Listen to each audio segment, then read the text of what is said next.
dirahmati Allah Subhanahu Wa Taala, di belakang kita ialah Sabil Fatimah.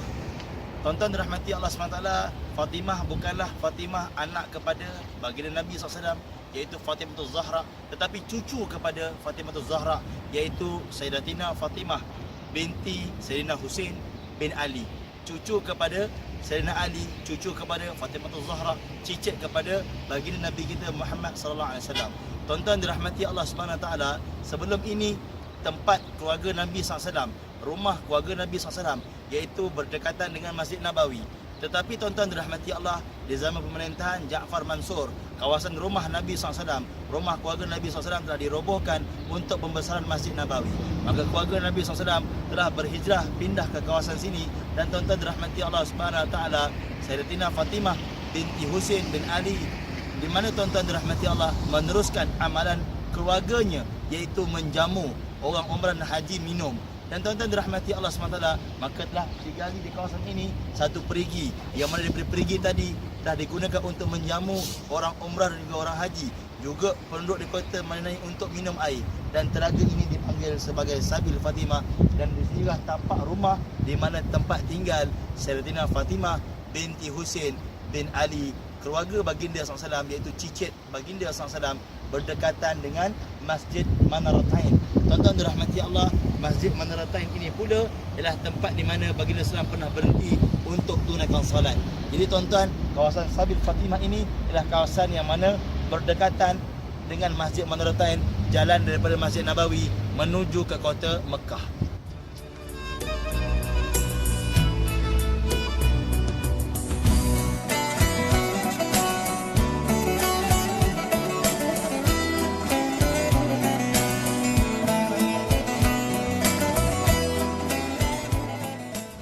Tuan-tuan dirahmati Allah Subhanahu Wa Taala, di belakang kita sekarang ni ialah stesen kereta api Al-Ambariyah, dan di belakang sana ialah Masjid Turki Al-Ambariyah. Yang mana tuan-tuan dirahmati Allah Subhanahu Wa Taala, stesen kereta api Ambariyah ni ialah pusat kereta api yang mana menggabungkan di zaman Turki Osmaniyah dahulu, menggabungkan di antara kota Madinah menuju ke kota Istanbul. Tuan-tuan dirahmati Allah Subhanahu Wa Taala, dengan tapak dia di zaman pemerintahan Khilafah Turki Osmaniyah, stesen kereta api Ambariyah, dan bersebelahan ialah Masjid Turki Al-Ambariyah.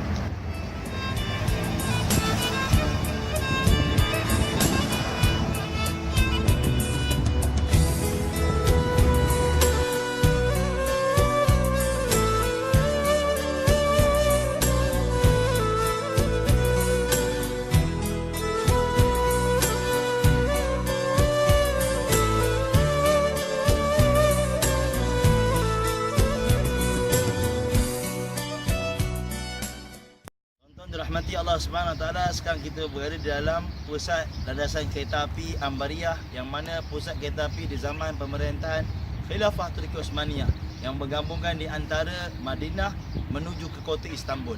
Tuan-tuan dirahmati Allah Subhanahu Wa Taala, inilah dia landasannya yang masih berbaki, yang tinggal, dan inilah dia gerabak kereta api di zaman pemerintahan Khilafah Turki Osmaniyah, yang mana menggabungkan di antara kota Madinah, kota Rasulullah SAW, menuju ke kota Istanbul, pusat pemerintahan Khilafah Turki Osmaniyah.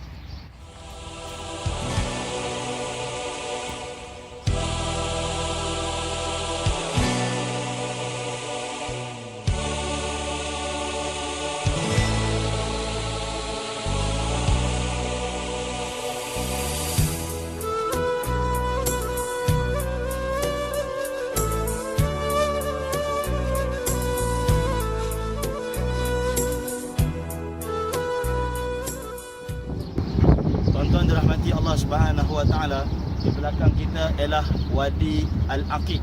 Dalam kitab Ma'alim Madinah disebutkan bahawa Al-Aqiq ini berasal daripada perkataan yang membawa maksud delima, kerana dahulunya kawasan Wadi Aqiq ini kemerah-merahan. Untuk pengetahuan tuan-tuan dirahmati Allah, di kota Madinah ini ada 3 wadi yang besar. Pertama ialah Wadi Aqiq, yang kedua ialah Wadi Qana, yang ketiga ialah Wadi Buthan ataupun juga dipanggil Wadi Bathan.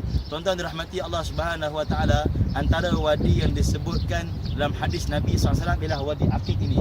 Juga terdahulu terdapatnya pasar unta, iaitu pasar unta Aqiq dipanggil, di kawasan tidak jauh daripada sini. Tuan-tuan dirahmati Allah Subhanahu Wa Taala, panjang Wadi Aqiq ini daripada menyusur di tepi Universiti Islam Madinah hingga sampai sampai ke kawasan Zulkhulaifah ataupun Miqat Bir Ali. Tuan-tuan dirahmati Allah Subhanahu Wa Taala, wadi ini juga dipanggil Wadi Al-Mubarak. Dipanggil Al-Mubarak kenapa tuan-tuan? Kerana disebut dalam Sahih Bukhari oleh Imam Al-Bukhari rahmatullah alaihi kitabnya, satu ketika baginda Islam sedang dalam perjalanan untuk menunaikan ibadah haji, iaitu Hajjatul Wida, haji terakhir baginda SAW.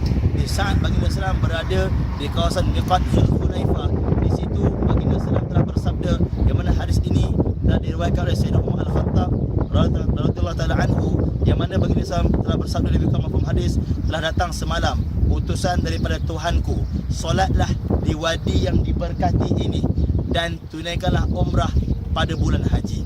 Lebih kurang mafhum hadis Nabi SAW, hadis yang diriwayatkan oleh Imam Al-Bukhari, dan tuan-tuan inilah dia Wadi Aqiq Al-Mubarak.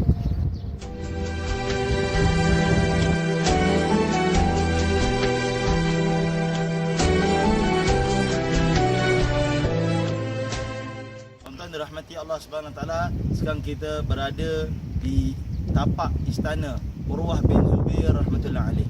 Urwah bin Zubair ni tuan-tuan ialah anak kepada Zubair Al-Awwam. Zubair Al-Awwam ni tuan-tuan, dia ialah anak kepada makcik Nabi SAW, Safiyah binti Abdul Muttalib. Zubair Al-Awwam dia berkahwin dengan Sayyidatina Asma binti Abu Bakar. Maksudnya Urwah bin Zubair ini ada hubungan dengan Abu Bakar As-Siddiq radhiyallahu, dan dia juga ada beradik dengan sahabat Nabi SAW, iaitu juga anak saudara Nabi SAW, Abdullah bin Zubair radhiyallahu anhu, yang mana menjadi pimpinan di Mekah selepas mana tutupnya pintu Khulafaur Rasyidin. Tuan-tuan dirahmati Allah Subhanahu Wa Taala, Urwah bin Zubair ialah antara 7 fuqaha yang ada di kota Madinah di zaman Umar bin Abdul Aziz. Tuan-tuan dirahmati Allah Subhanahu Wa Taala, dan di zaman dia antara orang yang mana mempunyai sedikit harta yang lebih antara orang kaya di zamannya. Dan inilah tapak istana Urwah bin Zubair rahmatullah alaih, yang mana dia melebar di kawasan sebelah sana dan juga di kawasan sebelah sana, dan di kawasan sebelah kiri saya ini terdapatnya satu telaga yang dipanggil Telaga Urwah, yang mana tuan-tuan dirahmati Allah SWT, tapak istana Urwah bin Zubair ini tidak jauh dengan Miqat Bir Ali ataupun Miqat Zulkhulaifah, yang mana tuan-tuan seperti yang telah dijelaskan bahawa di tepi kawasan istana ini berdekatan dengan Miqat Zulkhulaifah terdapatnya satu wadi yang dipanggil Wadi Aqiq Al-Mubarak, Wadi Aqiq yang diberkati, yang mana baginda diperintahkan untuk solat di situ, tempat yang diberkati, dan menjadi sunnah untuk kita tunaikan solat sunat di situ tuan-tuan.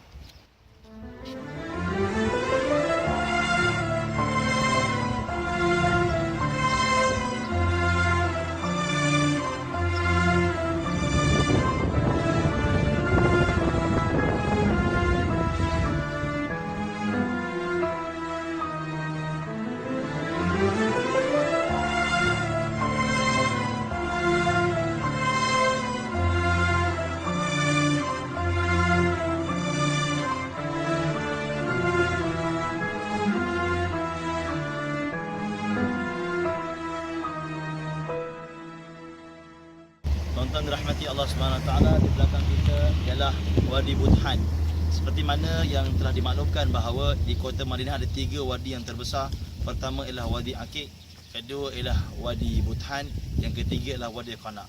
Wadi Aqiq seperti mana yang telah dimaklumkan, ia adalah Wadi Aqiq Al-Mubarak, wadi yang diberkati Allah Subhanahu Wa Taala. Bahkan Allah telah memerintahkan baginda Nabi kita Muhammad sallallahu alaihi wasallam untuk solat di situ, dan solat di situ merupakan satu sunnah yang disebut dalam kitab Ma'alim Madinah.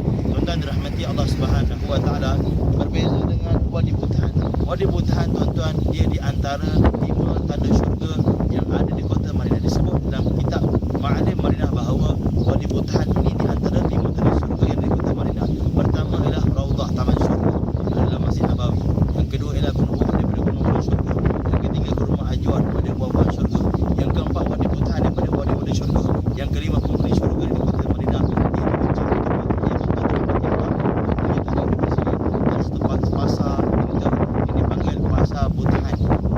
Aqiq juga ada pasar unta Aqiq. Di sini pasar unta Budhan disebut dalam hadis yang mana tentang berkaitan dengan Budhan, disebut tentang pasar unta Aqiq dan juga pasar unta Budhan. Tempat yang di sini adalah tampak tuan-tuan, wadi yang mana di antara antara wadi syurga, wadi buta.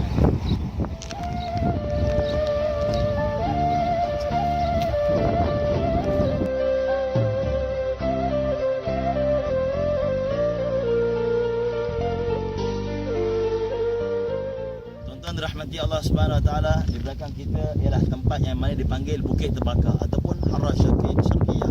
Tuan-tuan rahmati Allah Subhanahu Wa Taala, di mana yang diriwayatkan oleh Imam Bukhari juga Imam Muslim dalam sahihnya, tuan-tuan rahmati Allah Subhanahu Wa Taala, baginda SAW bersabda, lebih kurang mafhumnya, tidak akan berlaku kiamat hinggalah keluar api dari bumi Hijaz yang akan menerangi tengkuk unta di Busra, sebuah negeri di Syam, iaitu di Syria. Tuan-tuan rahmati Allah Subhanahu Wa Taala, telah berlalu zaman Nabi SAW, zaman Khulafaur Rasyidin, Abu Bakar, Umar, Uthman dan Ali, juga para tabi'in.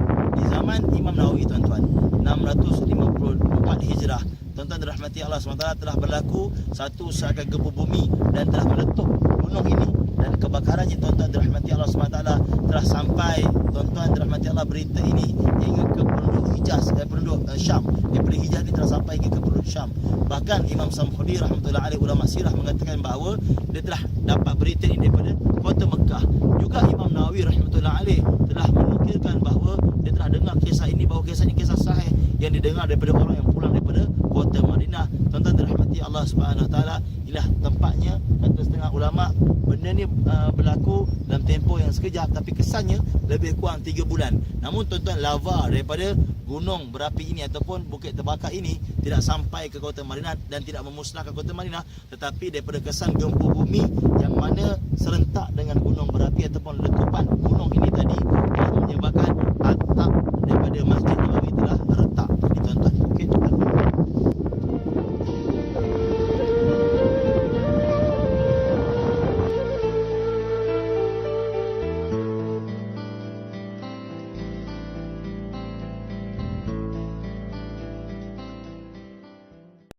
Dirahmati Allah Subhanahu Wa Taala, di belakang kita ialah Bir Salman ataupun Telaga Salman Al-Farisi, di mana tuan-tuan dirahmati Allah, seperti yang kita tahu, di antara sahabat Nabi SAW yang umurnya begitu panjang ialah Sayyidina Salman Al-Farisi.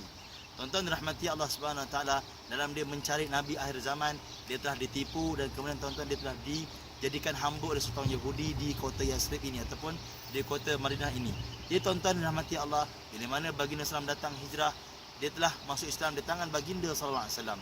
Sayyidina Salman, tuan-tuan dirahmati Allah, ketika itu masih lagi menjadi hamba kepada Yahudi tadi. Tuan-tuan dirahmati Allah Subhanahu Wa Taala, Yahudi itu bagi tahu, kalau nak Salman ini dibebaskan, aku nak Muhammad tanam dengan tangan Muhammad 300 batang pokok kurma. Maka tuan-tuan dirahmati Allah, keesokan harinya para sahabat telah bawa anak-anak pokok kurma, dan di tapak ini tuan-tuan dahulunya pernah baginda sallallahu alaihi wasallam tanam pokok kurma tadi, di mana tuan-tuan dengan tanamnya pokok kurma tadi, maka Sayyidina Salman dibebaskan daripada menjadi hamba.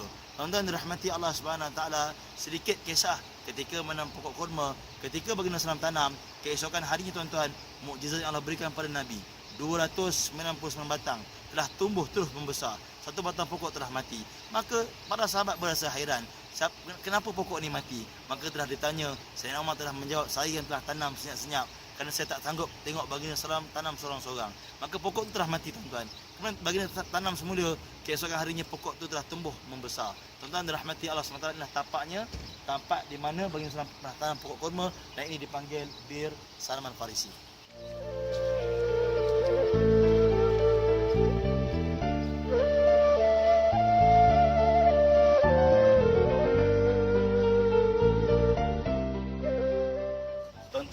Yang dimulakan Allah Subhanahu Wa Taala, di belakang kita ialah Telaga Ghars ataupun Bi'ru Ghars. Imam Ibnu Majah rahmatullahi alaih meriwayatkan dalam sunannya, Sayyidina Ali radhiyallahu an meriwayatkan bahawa baginda SAW bersabda, apabila aku mati nanti, lebih kurang mafhum hadis, apabila aku mati nanti, mandikanlah aku daripada air Telaga Ghars ni lebih kurang 7 timba air.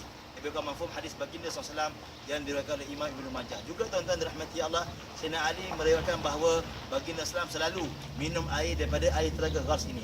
Tuan-tuan dirahmati Allah SWT, inilah tapak dia, dan di dalam inilah Telaga Ghars yang diberitakan tadi, yang mana menjadi wasiat baginda kepada Sayyidina Ali untuk dimandikan dengan air telaga ini sebanyak 7 timba air.